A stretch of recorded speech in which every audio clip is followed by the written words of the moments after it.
Hello guys, once again, this is Kyle9965 sending you another video review. Today I'm going to be talking about the 2011 TNA Lockdown pay-per-view DVD set. Just bought it 2 days ago, and so I thought I'd just do a review on it. So you start off here is the two-disc set. The first disc is the actual pay-per-view matches. And the second disc holds bonus features such as fan interactions from the Lockdown pay-per-view, post-match interviews, and stuff like that. And I think like a music video. So that's all this really is to it. So just to read down the line here. The first match, opening match, is an X Division escape match featuring Max Buck versus Jeremy Buck, Suicide, Robbie E., Chris Sabin, Amazing Red, Brian Kendrick, and Jay Lethal. This match was an okay opener for the pay-per-view. Amazing Red, Chris Sabin, and Jay Lethal had some pretty good high spots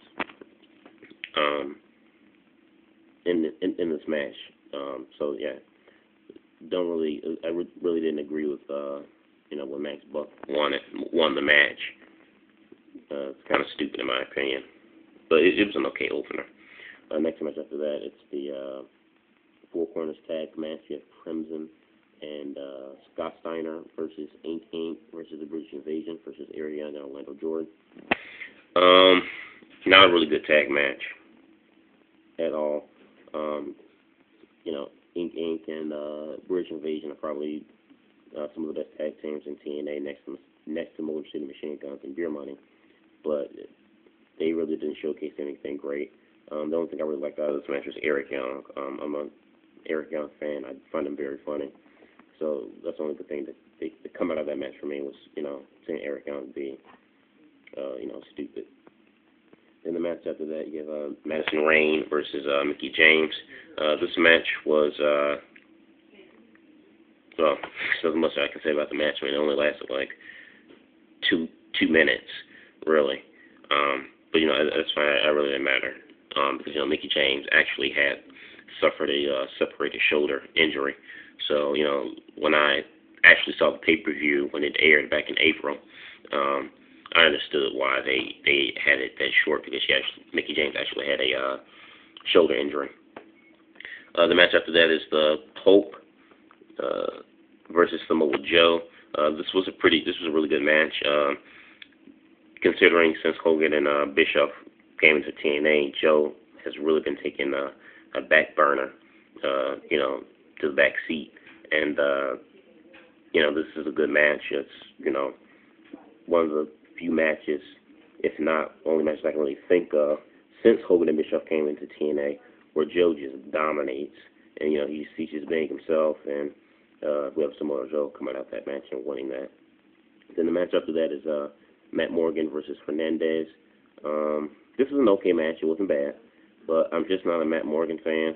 I like Hernandez, but like I said, I'm just not really a Matt Morgan fan. He really doesn't do anything for me.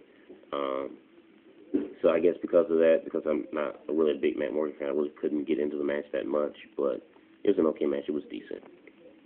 Then the match after that, it was Kurt Angle versus Jeff Jarrett in the Alpha Male 2 out of 3 fall. This was, in my opinion, the best match on the card.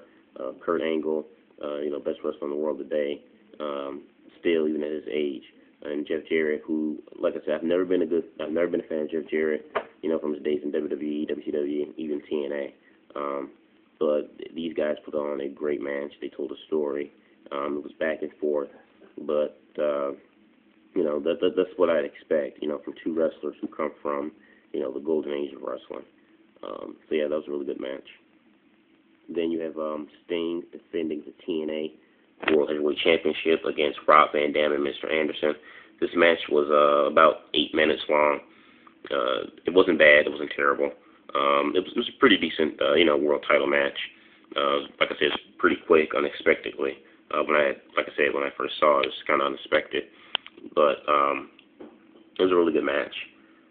Like I said, 8 minutes long. In my opinion, it was a lot better than the Jeff Hardy Sting match at Victory Road. So at least it wasn't like that. but all in all, it's a good match. Then you have the main event. You have the lethal lockdown match, Team Immortal, which consists of Ric Flair, Bully Ray, Abyss, and Matt Hardy versus Fortune, which consists of Kazarian, Beer Money, and Christopher Daniels. This was a good match. This was the second best match, in my opinion, after the Kurt Angle Jeff Jarrett match. This was the main event. A lot of hot spot moments from Daniels and Kazarian. Robert Roode had some amazing moments as well in the match. And then Ric Flair, I mean, just getting beat out of his clothes and just a bloody mess. It's always funny to see Ric Flair get beat up. I don't care if he's 65 or 72. Ric Flair is, even though he can't wrestle like he used to, Ric Flair is a comedic genius in the ring. He really is. He entertains you one way or another, even if it's not wrestling. But just the fact to see him get his butt handed to him is really funny. So this is pretty much it. Off this pay-per-view. I really think that I liked Lockdown 2011. I think Lockdown 2010 was a bit better than this year's Lockdown, but it was still, I think, a good pay-per-view. Lockdown is one of the very few pay-per-views from TNA that a lot of people expect, to be, a great pay-per-view. And for the past few years, TNA has not failed to deliver on Lockdown. Lockdown is one of their most bought pay-per-views of the year. Maybe more, if not second only, like Bound for Glory. I think Lockdown gets more buy rates than Bound for Glory, and Bound for Glory is TNA's Super Bowl pay-per-view. But I think Lockdown gets more buys than that. So when I first saw the pay-per-view, I liked it. I thought it was good. So when it came out on DVD, I had to get it and to add it in my collection. And in my opinion, like I said, I might get a lot of hate for this, but if I were to compare Lockdown, TNA Lockdown, and WWE's WrestleMania 27, who had the better pay-per-view in the month of April, I will say TNA Lockdown. I was very disappointed with WWE's WrestleMania 27. It had a great build to it and everything, with The Rock returning. But, I mean, WrestleMania 27, in my opinion, just did not live up to the hype that they were setting.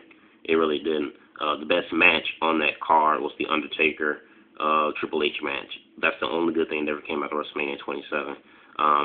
And Lockdown is not a perfect pay-per-view either. I mean, there were some matches that were kind of sucky. I will admit that. But everything else I thought was pretty good, like the Joe match, the main event, the Lockdown match, the Hernandez match was decent. Kurt Angle and Jeff Jarrett match stole the show. So I recommend this. To anyone who liked Lockdown 2011, I enjoy you getting it. So this is my review on the 2011 Lockdown DVD, and have a good day.